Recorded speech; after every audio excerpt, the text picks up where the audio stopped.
Hello, let's talk about root canals. Another name for root canal is endodontics.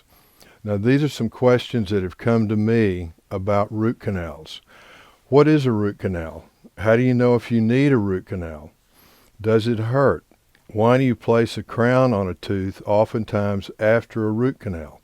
What causes a root canal to fail? Can a root canal cause other health problems? And some teeth have one canal and some teeth have multiple canals. Now, this is not going to be an in-depth discussion of root canals. It's mainly going to be for the lay person so they know what's going on. A root canal is a procedure to save a hopeless tooth, meaning if you didn't have the root canal, you would have to extract the tooth and then place either a bridge, a fixed bridge, an implant, or a removable partial. This is a tooth, and when something affects the nerve of the tooth, that nerve can become hyperemic, which is hypersensitive to hot and cold, and the nerve can die and you can get an abscess.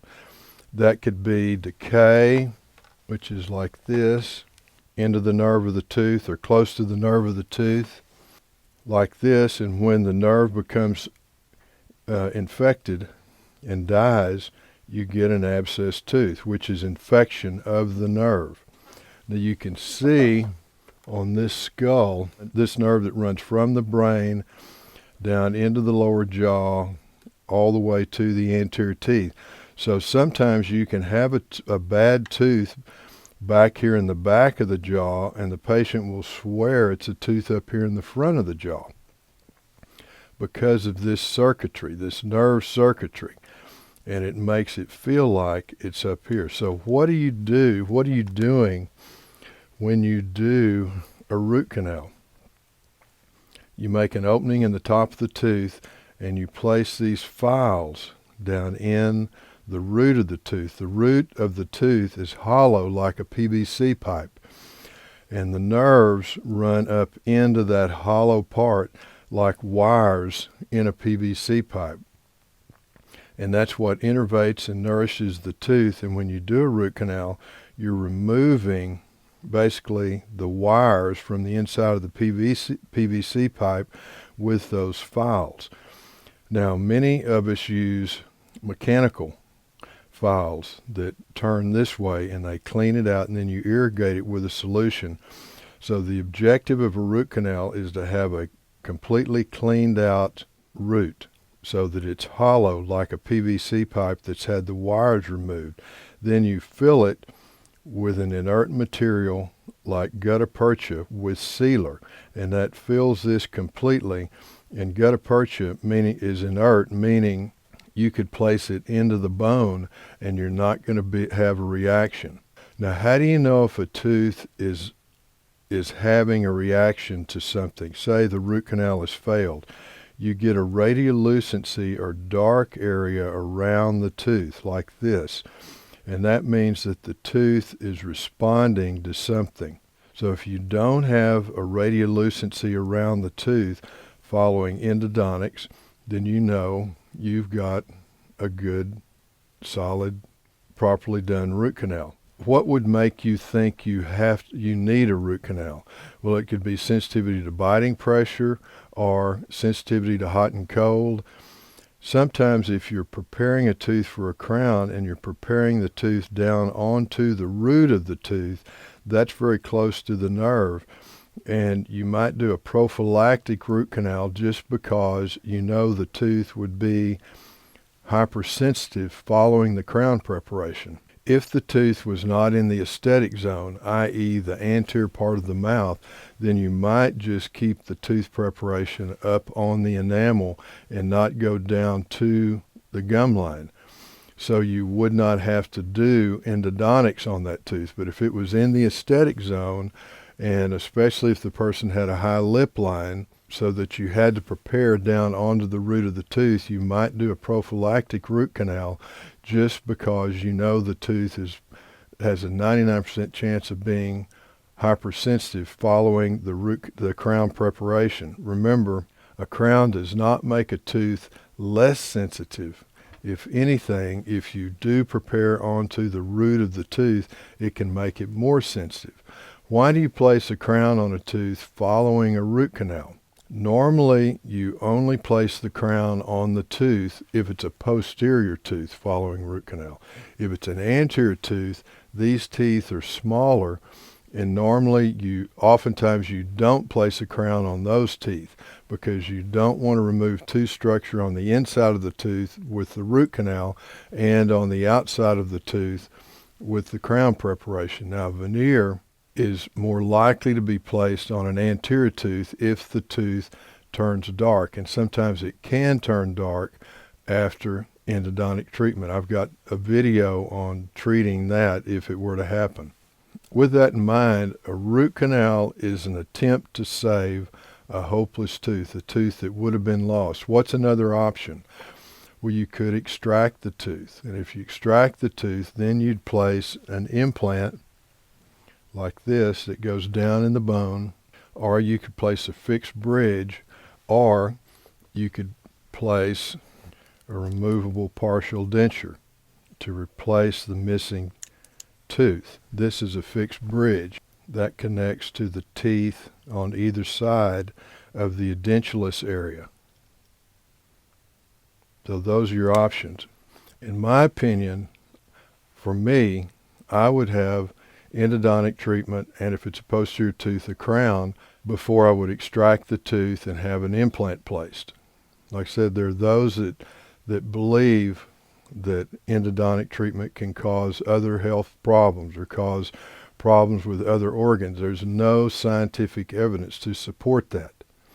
And it would be very unlikely for it to happen, because if you're having a response from a root canal tooth, if the body's rejecting the root canal tooth or there's some type of infection, you're going to have a radiolucency or a dark area around the tooth on the x-ray. The most important part of a root canal is the cleaning and the irrigation of the canal. And you do that with these rotary files or with handheld files and an irrigating solution. That's the most important part. That's more important than the filling of the canal. You want to fill the canal well with the filling material, which is usually gutta percha and a sealer, and these are inert. But the most important thing is that you clean it out real well. Some teeth have one root and other teeth have 2 to 4 roots. Some teeth can even have 5 roots. So it's important that all the roots are cleaned out well. So why do you place a crown on a tooth after a root canal? Well, a tooth can become brittle long after a root canal. It takes many years, but it's kind of like a dead tree. It can become brittle and fracture. So if it's a posterior tooth, you normally place a crown on the tooth. That crown looks like this, and it covers the tooth to hold the sides of the tooth together so it doesn't fracture. Now, if the tooth is badly broken down, you may place a crown with a post on the crown, and that post fits down into the root of the tooth. The objective of the post, you get internal retention of the crown from the inside of the root.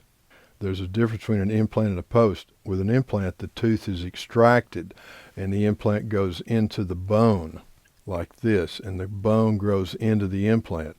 With a post, you keep the root of the tooth and the post goes into the root of the tooth, and you get retention of the crown from the inner part of the root.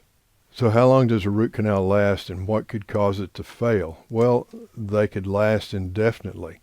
I damaged these 2 teeth when I was in high school playing baseball, and I'm having my 50-year high school reunion this year. Well, this tooth fractured, and I now have an implant right there, but this tooth has lasted for 50 years because I had it when I was a senior in high school. What can cause a root canal to fail? A tooth that's had a root canal gets more brittle over time. It could fracture. There could be an extra canal that was not found. Those are really the main things. Is a fracture is probably the primary cause, or there could be a canal that was just not found. Sometimes they're difficult to find if it's a small canal, and in those cases you can either redo the root canal or you can go in and do an apicoectomy. If you're interested in that, you can watch my video on how to perform an apicoectomy, which means you go in surgically and just cut the tip of the tooth off. Do root canals hurt? There should be no pain at all. The tooth is anesthetized prior to the root canal procedure, and with proper anesthesia you shouldn't feel anything. You may even want to have, some people want to be sedated for the procedure. So the main thing is, if you have a tooth that's sensitive to hot, cold, or biting pressure, there's a good idea that it's got something going on with the nerve. And that could either be a fracture or decay into the nerve, or a tooth that was prepared onto the root of the tooth. And in those cases, you'd rather do the endodontics before the crown is placed, because you'd rather not place the crown and have to do the root canal through a crown. If you do the root canal through a crown, the crown is compromised long term. And if you have a crown placed and the tooth is hypersensitive, then eventually the nerve will probably die and you'll get an abscess tooth. So you'd rather, if you think the tooth is going to need endodontics, you'd rather do the endodontics or the root canal prior to placement of the crown. So bottom line, a root canal is one of the most predictable procedures in dentistry. 87% of root canals last over 10 years. When I do a root canal, I expect it to be successful. I can't remember the last time I had a root canal procedure fail.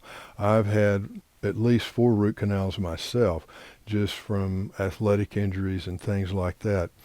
And I would prefer to have a root canal than have the tooth extracted, because it's a less expensive procedure to have a root canal and a crown than to take the tooth out and have an implant placed or a bridge. Plus, I'd rather not have a surgical procedure. Plus, if you do have an endodontic procedure, and even if you need a crown, you always can come back to the extraction and the implant or the fixed bridge. That's the dental minute. These techniques work, and they work every time.